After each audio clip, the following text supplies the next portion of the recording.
ኢትዮ ቴሌኮም ሳፋሪኮም በቅርቡ በኤምፔሳ ክፍሉ የቀረቡትን የይገባኛል ጥያቄ ካላነሳ በስተቀር የኢትዮጵያ የቴሌኮም ሊበራላይዜሽን ሊቀለበስ እንደሚችል ገለጸ። ሩሲያ የያክ 130 አውሮፕላኖችን የኦሪዮን ድሮን ለኢትዮጵያ እንዳስረከበች ሪፖርቱ አመላከተ። ውድ የአልቦ ዜና አድማጮቻችን የዕለቱ አርዕስተ ዜናዎች ናቸው። ቀጥለን ዝርዝሩ እናሰማችኋለን። ላይክ፣ ሼር፣ ሰብስክራይብ እያደረጋችሁ እንድትከታተሉን በአክብሮት እንጠይቃለን። ኢትዮ ቴሌኮም በሳፋሪኮም ክርክር ምክንያት ወደ ሞኖፖሊ የመመለስ አደጋን አመላክቷል። ኢትዮ ቴሌኮም ሳፋሪኮም በቅርቡ በኤምፔሳ ክፍሉ የቀረቡትን የይገባኛል ጥያቄዎች ካላነሳ በስተቀር የኢትዮጵያ የቴሌኮም ሊበራላይዜሽን ሊቀለበስ እንደሚችል አመላክቷል። የመንግስት ባለቤትነት ያለው ኦፐሬተር ደንበኞቹና ወሳኝ መሰረተ ልማቶችን ለመጠበቅ በተደጋጋሚ በሚፈጸሙ ጥሰቶች ወቅት ጣልቃ እንደገባም ተናግሯል። የሳፋሪኮም ኢትዮጵያ አዲስ የተጀመረውን ሁልጊዜም የሞባይል ገንዘብ መተግበሪያ ያለ ምክንያት ዘግቷል የሚለውን ክስ ውድቅ አድርጓል። ኤምፔሳ ኢትዮጵያ በኢትዮ ቴሌኮም ኔትወርክ ላይ ያሉ ተጠቃሚዎች በመድረኩ ላይ መድረስ ወይም ግብይት ማድረግ እንደማይችሉም ተናግራለች። ይህም የቁጥጥር ምርመራ እንዲደረግ ጥሪ አቅርቧል። ኢትዮ ቴሌኮም እንደዚህ ያሉ አለመግባባቶች ሳፋሪኮም በ2022 ወደ ገበያ ሲገባ ለዘመናት የዘለቀውን ሞኖፖሊውን የተካውን አዲሱን የሁለትዮሽ ሞዴል አደጋ ላይ እንደሚጥሉም አስጠንቅቋል። ባለስልጣናት እንዳሉት ያልተስተካከሉ እርምጃዎች የፉክክር ማዕቀፉን እንደገና እንዲገመገም ሊያስገድዱ ይችላሉ ብለዋል። ይህም ዘርፉን ወደ አንድ ኦፐሬተር ስርዓት ሊመልሱ ይችላሉ። ኩባንያው አስተዳደሩ የሳፋሪኮምን የህዝብ መገለጫዎችና ጉዳዩን በኤምፔሳ በኩል ለማስተላለፍ የወሰነውን ውሳኔ ከገመገመ በኋላ በዋና ስራ አስፈጻሚው የተፈረመ መደበኛ ደብዳቤ ልኳል። ደብዳቤው ሳፋሪኮም ኢትዮ ቴሌኮምን ያለምንም ምክንያት በይፋ በመውቀሱ ይቅርታ እንዲጠይቅ ጠይቋል። ሳፋሪኮም ጉዳዩ በኤምፔሳ ክፍሉ በኩል እንዲታይ በመምከር ምላሽ ሰጥቷል። ባለፉት 7 ዓመታት ኢትዮ ቴሌኮም ዋና ስራ አስፈጻሚ የሆኑት ፍሬህይወት ታምሩ ኩባንያው ቀደም ሲል ሳፋሪኮምን ድርጊታቸውን ተቀባይነት እንደሌለው በቃል አስጠንቅቋቸው ነበር። ነገር ግን ተደጋጋሚ ጥሰቶች የበለጠ ጠንካራ ምላሽ እንዲሰጡ አስገድደዋል ብለዋል። በዚህ ጊዜ ደንበኞቻችንና ወሳኝ መሰረተ ልማቶችን የመጠበቅ ግዴታ ስላለብን ይህንን ኃላፊነት ለመጠበቅ ቆራጥ እርምጃ መውሰድ ነበረብን። ዲጂታል ኢትዮጵያ ደህንነቱ የተጠበቀ መሆን ስላለበት ሲሉ ሐሙስ ዕለት በኩባንያው የመጀመሪያ አጋማሽ የአፈጻጸም መግለጫ ላይ ለጋዜጠኞች ተናግረዋል።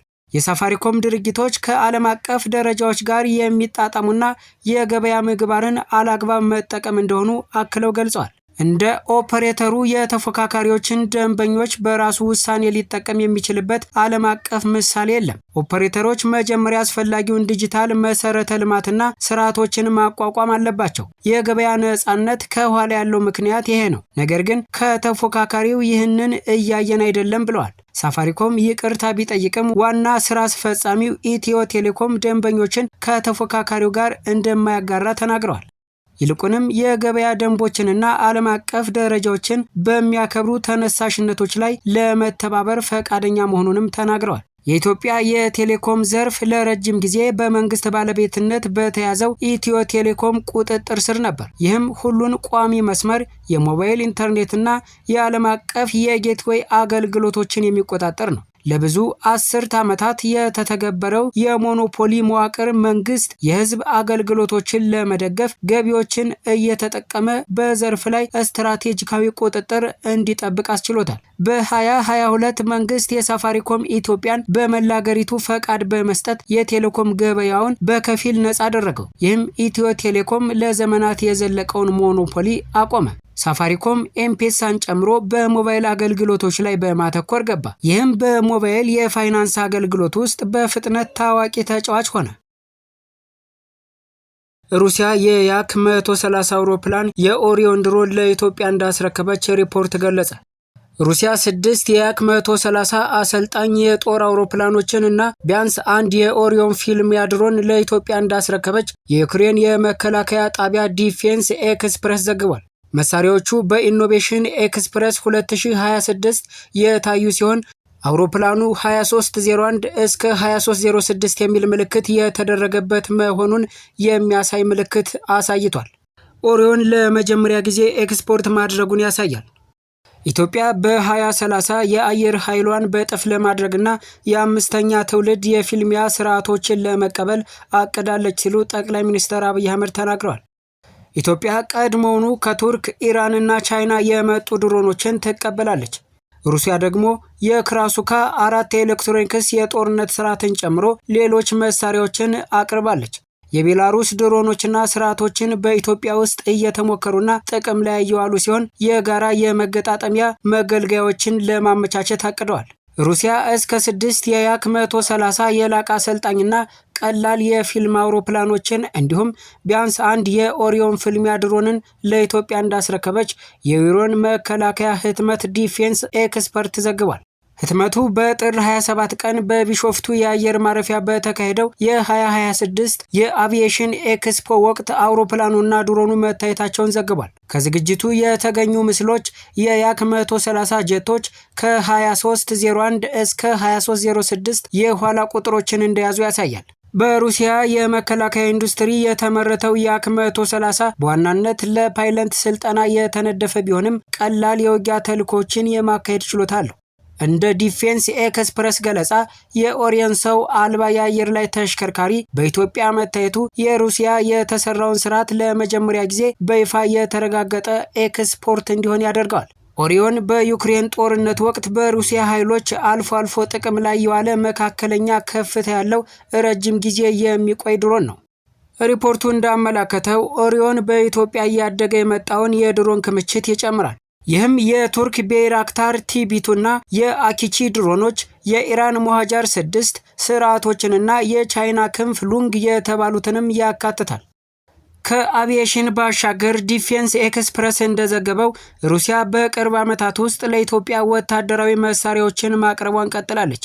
ይህም በጥቅምት 2023 የቀረበ የክራሱካ 4 የኤሌክትሮኒክስ የጦርነት ስርዓትን ያካትታል። ስለተዘገበው ጭነት በሩሲያ መንግስትም ምንም አይነት ይፋዊ መግለጫ አልወጣም። ጠቅላይ ሚኒስትር አብይ አህመድ በጥር 24 ቀን 2026 የኢትዮጵያ አየር ኃይል 9ኛ ዓመት የምስረታ በዓል ላይ እንዳሉት ኢትዮጵያ የአየር ኃይሏን አቅም በጥፍ ለማሳደግና በ2030 ወደ አምስተኛ ትውልድ የውጊያ አቅሟ ለመሸጋገር አቅዳለች ብሏል። አገሪቱ ስለ ወታደራዊና ስትራቴጂካዊ አቅሟ ያለፈበትን አመለካከትን ቀድማ ገልጻለች። ኢትዮጵያን አገራዊ ጥቅሞቿን ለመጠበቅ ቆርጣ የወጣች ኃይል እንደሆነችም አድርጋ ገልጻታለች።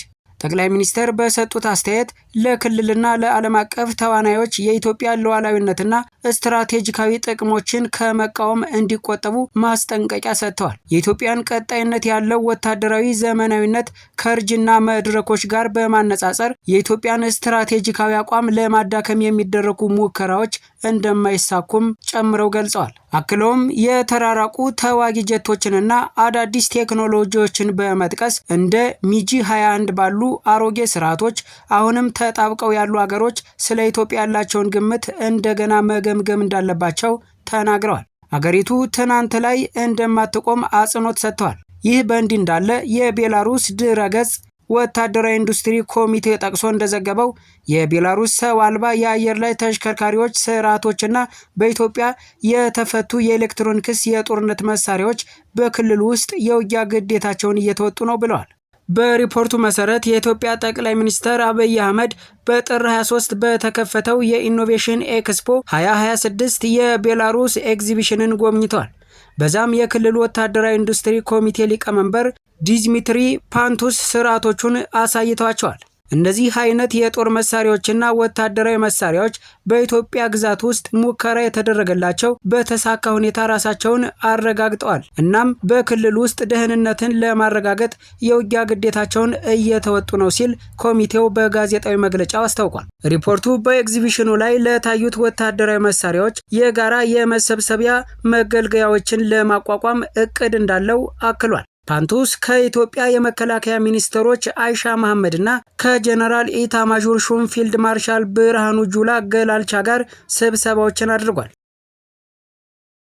ውድ የአልቦ ዜና አድማጮቻችን የዕለቱ ዜናዎች እነዚህ ነበሩ። በሌላ ዜና እስክንገናኝ ድረስ ላይክ፣ ሸር፣ ሰብስክራይብ እያደረጋችሁ እንድትከታተሉን በአክብሮት እንጋብዛለን።